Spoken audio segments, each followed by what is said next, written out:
I understand you are a fan of kickboxing. A, is that true? And B, is it helpful in your role as provost to know how to kickbox? It is true, and it is really helpful for provosting, as my husband likes to say. Exercising and kickboxing keeps me sane on those days when I have more to do than I feel like I can do in that day. So hello, everyone. I'm Jim Ryan, president of the University of Virginia, and I'd like to welcome all of you to the third episode of Inside UVA. This podcast is a chance for me to speak with some of the amazing people at the university and to learn more about what they do and who they are. And my hope is that listeners will ultimately have a better understanding of how UVA works and a deeper appreciation of the remarkably talented and dedicated people who make UVA the institution it is. For this episode, I am delighted to welcome my friend and colleague, Provost Liz Magill, to the show. Liz, thanks very much for being here. Thanks for having me. So there are a lot of things I want to cover and a lot of things I want to ask you about. A provost at a university, including the University of Virginia, is an incredibly important job. You're the chief academic officer. You're one of the very senior leaders of the university.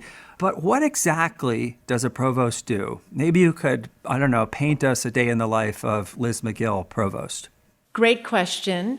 At the University of Virginia and at every institution I know, the provost is the champion and guardian of the academic missions of the university. So educating students, advancing knowledge and sharing it with the next generation and the world, contributing to the community, contributing to the Commonwealth. I'd say those are key missions, leaving out clinical care for a moment over at the medical center.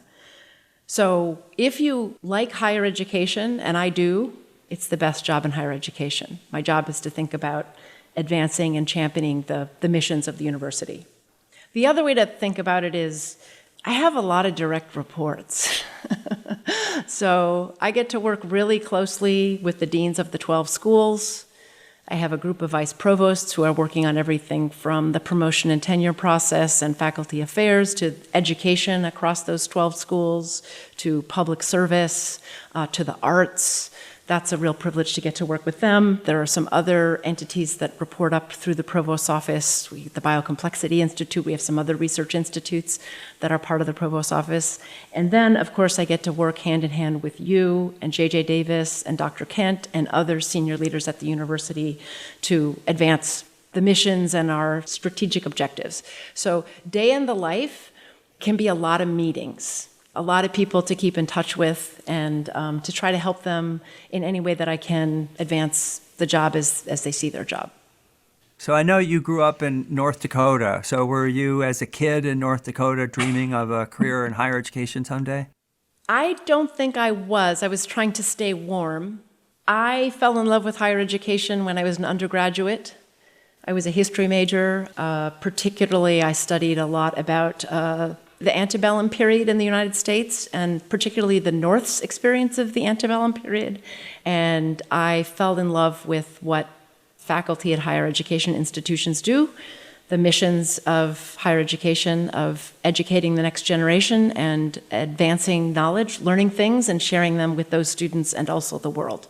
And I couldn't have thought of a more noble thing to be able to do in my adult life.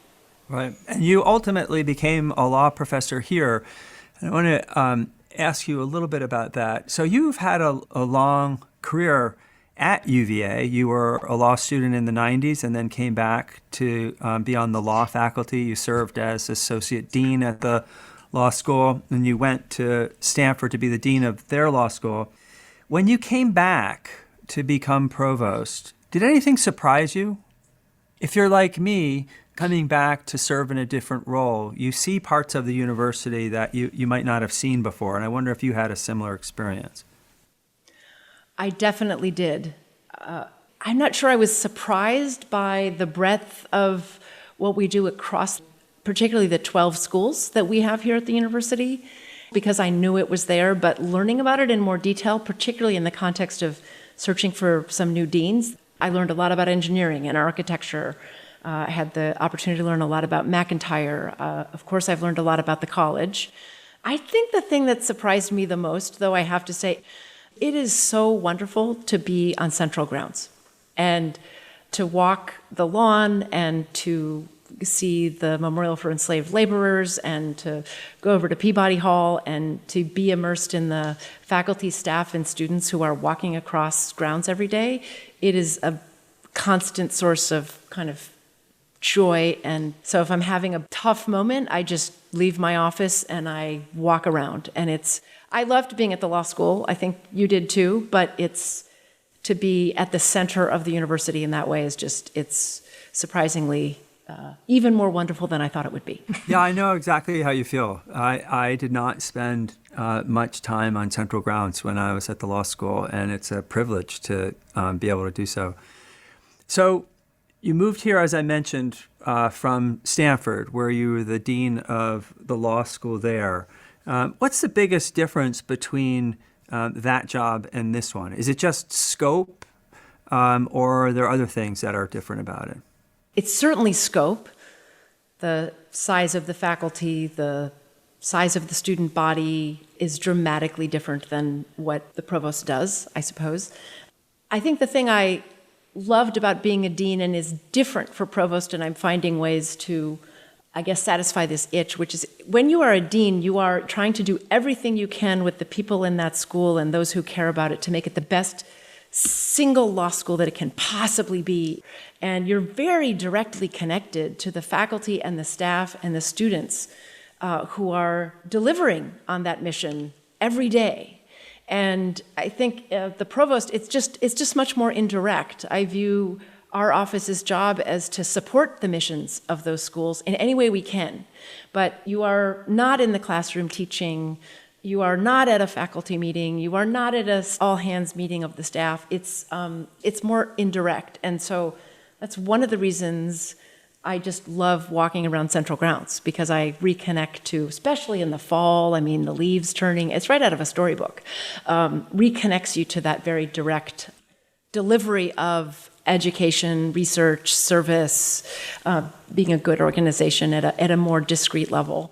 I will say that I benefited from, as a dean, I benefited from a wonderful provost's office, and that person was someone I turned to all the time to get advice about hard questions.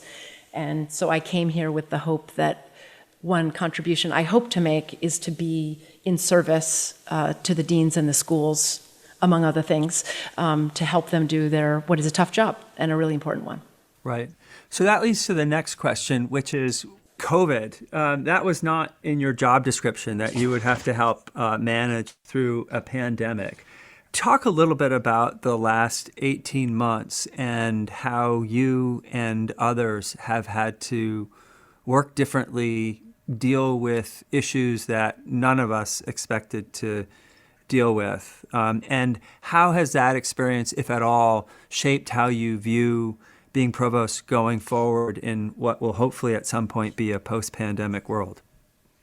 So I guess it's like saying Wilt Chamberlain is tall, to say that it was a challenging experience for everyone, I think. To me, the most interesting part of COVID was that so many decisions, if not all of them, had three legs of a stool that don't normally have to stand as connected to one another as they had to in COVID. So obviously, public health considerations were paramount. Obviously, how do we continue to pursue the missions of the university? How could we teach? How could we continue to do research? How could we continue to serve? And then, of course, can we logistically do this? Can we operationally do this? Do we have the funds to do this? Of the 100 decisions we might have made in COVID in the 2021 year that were really big decisions, the vast majority of them required all three legs of the stool to be working together, to be talking to one another. So that was just challenging, but it was also rewarding because, of course, we worked together in new ways, hopefully mostly for the better. The decisions were improved by the need to work together and our commitment to working together. And other people are going to have to judge whether we did it well. But I think we did it pretty well. And I'm an optimist at heart. So I feel like I learned so much. I got to know people and work with people in a way that I would have had no opportunity to do so thinking about our public health advisors, and certainly not in the sustained way that we all have gotten to work with them. So really challenging, really rewarding. I guess the last thing I'll say is I think it was personally challenging for all of us, our students, our faculty, our staff, living in the Zoom room, having little in-person contact with anyone except your closest relatives. For me, was a very distorting experience and difficult to remind myself this isn't normal. You, Liz, you need a little more social contact with people, just the hallway conversation. So I think it was difficult to constantly be keeping an even keel when all you're seeing is Zoom and your emails or Twitter or social media. That was a constant struggle to sort of remind myself anyway, this is a distorting experience. I completely agree with you on the rewarding part and being able to work with some incredible people that our paths probably would not have crossed as often anyway, including Kosti and Mitch. And it just made you appreciate, honestly, how remarkable our colleagues are and our students and faculty and staff were. I mean, a lot of people sacrificed and a lot of people stepped up, and it was amazing to see, as difficult as it was. Yeah. So I want to switch gears a little bit and talk about people who have influenced you. You've had the great fortune of having some terrific mentors, including Justice Ruth Bader Ginsburg, for whom you clerked after law school. So I'm curious, what lessons, if any, did you learn from RBG, as she's called, that you carry with you today? And what was the experience like?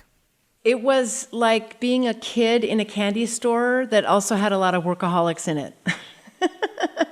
So if you like law, which I do, it was like being in Shangri-La or something, but it was an incredibly demanding year. Justice Ginsburg expected a lot of work from us, but no more than she expected from herself. So I learned, I would say, two things that I do carry with me and I try to comply with all the time. I'm not sure that I always do, but one was she was really devoted to not caricaturing those who disagreed with her. She never failed to appreciate the best version of the argument of the people who disagreed with her, which is just a species of the broader point, which is she was a lawyer, born and bred, argued cases at the Supreme Court, knew what a good advocate was, and believed deeply that a good advocate did not mischaracterize or caricature the opponent's argument. And I'm just reflecting. Most of these two lessons are really about the process or the craft of what she did. The second is try to deliver your absolute best work every time you can. If it needs a 10th revision, make the 10th revision. And that's a hard one to keep up with when you have a lot to do. But I try to keep that with me and take some pride if I feel like I've done the best I absolutely can. But you have said your parents still remain the greatest influencers on your life. So talk a little bit about them and growing up one of 6 kids in North Dakota and what lessons they imparted that you still abide by today. It's hard to describe growing up in North Dakota. It was a fantastic childhood, but no one really believes me. So I'm the fourth of 6 kids. We are about 13 years apart from kid number 1 to kid number 6. My parents had an extraordinary marriage, just a stable, loving parents who loved all of us very deeply. They were very devoted to us, and as you can imagine, in North Dakota, they were very committed to us doing a lot of activities every season. So you should play a sport every season, and you should be volunteering, and you should not be sitting around the house, because I think that would have driven both my parents absolutely mad. And they were very different, but very in love. My dad he grew up on a farm in North Dakota, really in the Dust Bowl. And he treated most of his adult life as the cherry on top of the ice cream sundae. It was a tough childhood. He had a loving mother and siblings, but he viewed his adult life to just be this very happy thing. And at my best, I have that feeling of a lot of gratitude for everything I have and have been given, and the people who've been, meaningful to me. And he was a very hard worker, very, very Ginsburg-esque in his do the best you can every time.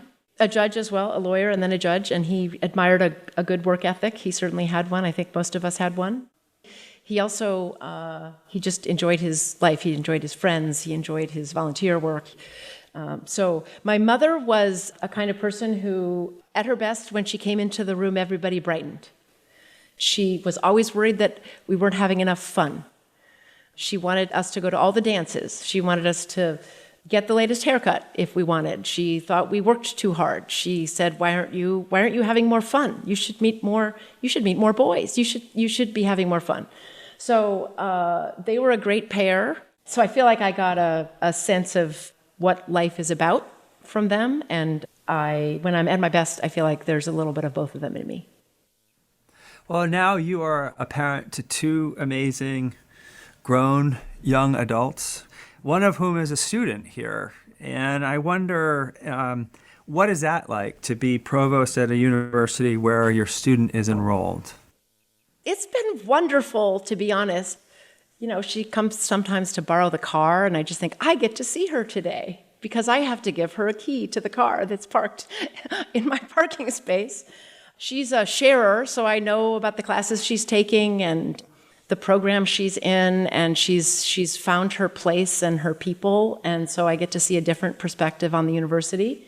And given that J.J. Davis and I wrote a lot of emails to the entire community last year, she keeps me honest. I share them with J.J. when they're vivid reactions. So I've gotten a couple of texts about the timing of things being not maybe the best thing, and she offers constructive feedback. She offers constructive feedback, and I say we'd be delighted to have you on a committee to hear your input on that, and we'd like the committee to report back in a year or so, and then JJ and I will consider that suggestion. So it's absolutely been wonderful to get to see her and know about her life in college without intruding on it, and also get to have that different perspective on the university.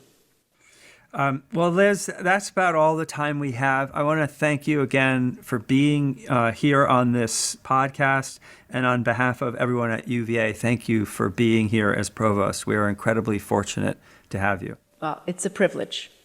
Thanks for asking me. It was fun. Inside UVA is a production of WTJU 91.1 FM and the Office of the President at the University of Virginia. Inside UVA is produced by Mary Garner McGee, Matt Weber, and Nathan Moore. We also want to thank Provost Liz Magill, Karen Coos, Monica Shack, and Charles McGregor McCants. Our music is Turning to You from Blue Dot Sessions. Listen and subscribe to Inside UVA and Apple Podcasts, Spotify, or wherever you get your podcasts. We'll be back soon with another conversation about the life of the university.